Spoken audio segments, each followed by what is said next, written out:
child soldiers and refugees in war-torn and poverty-stricken African countries like Sierra Leone, Liberia, and Ghana weigh heavily on the minds of a local attorney and former refugee who are here to talk to us about an upcoming event that will dive into these topics. Pasadena attorney Tim Bowles and Joseph J. Yarsiah are joining us live. Thank you for being here, both of you. Thank you. Now, Jay, can you tell us a little bit about your story? You were 3 when you were a refugee, when you became a refugee? Well, thank you for having me. I was actually 9 years old. I'm from Liberia in West Africa. It's a country that has suffered civil war for the past 14 years. And basically, I've been a refugee 3 times in Sierra Leone and Ghana as well.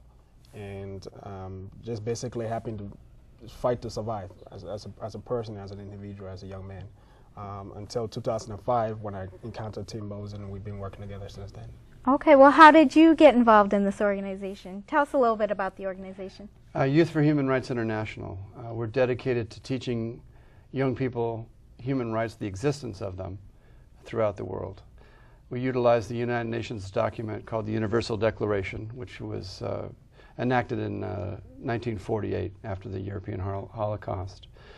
And it's a very simple message, but a very powerful one, which is that young people, if they're aware of their rights, are less likely to be exploited and also more likely to take a lead on creating a greater future for themselves. So I met Jay in 2005 in Ghana. We had a conference there on human trafficking. And we hit it off. He told me his story of his country. And what we've developed since then is what we consider, and I think what can be shown as a very effective leadership training program, taking high schoolers in their own communities, taking these issues of human rights and making them relevant to their own communities. They choose issues on which to campaign, and they compete with each other in teams for the most effective campaign. And how does this leadership competition work? Tell us. Well, how do they compete exactly? We take a diverse group of young people. You might think of Liberia being a homogenous group of Africans. It's really not. Many tribes, this is what caused the Civil War in many instances, is the disparity between different tribes fighting with each other, different religions and so forth. We bring these young people together as an exercise, train them on some leadership basics, and then mix them into teams. Many of them have never met each other before, but they're now competing to create a human rights campaign, let's say on human trafficking or government corruption, youth violence, things like that. They have about 4 months to put that together.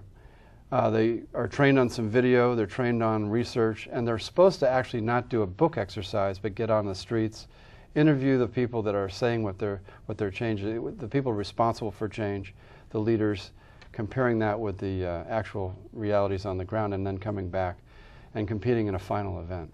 Well, that sounds pretty amazing that you've put something like that together.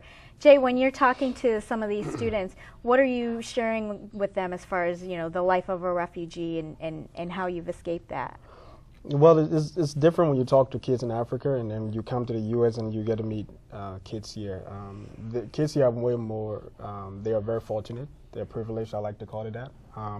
But I think that they are all kids. They are young people, and they all have a sense of ownership. They have potential.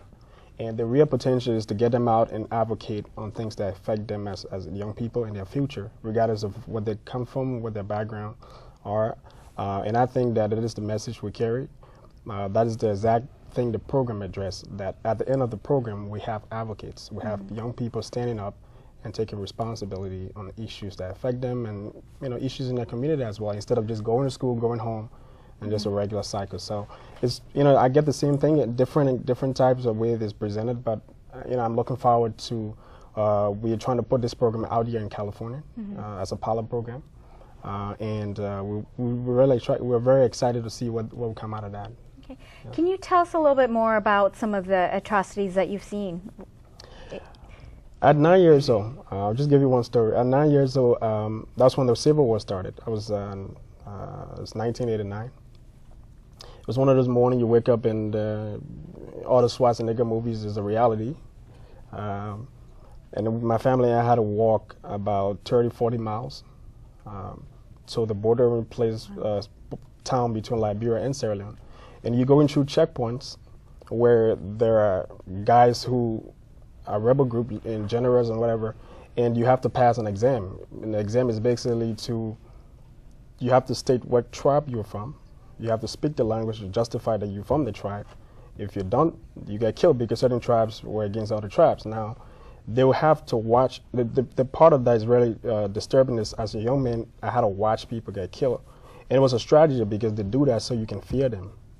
They do it so they can instill fear in you. So you have to respect them. So you have to watch that. So a lot of people, you travel along the road, and before you get to your destination, that whole group gets shot and people die along.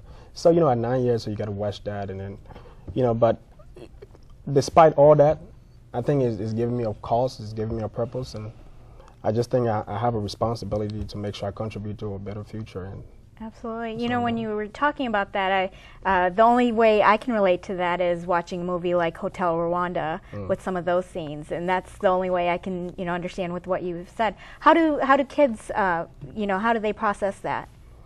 It's very difficult. We have young people are very traumatized. A lot of violence they've been exposed to. So their regular life is very hard. There is economic degradation in the country. There's no job. Illiteracy rate is high as 60 to 70%. So it's very difficult for them. What we're trying to give them is a new level of thinking, a new level of responsibility to themselves and to their neighborhood and to their country, that if they don't stand up and take responsibility, the leaders have already failed them, and it's going to happen again. So, okay. Well, you're doing some great work with the next generation. So, how can people get more information on this? If I may, quickly, we're almost out of time. No problem.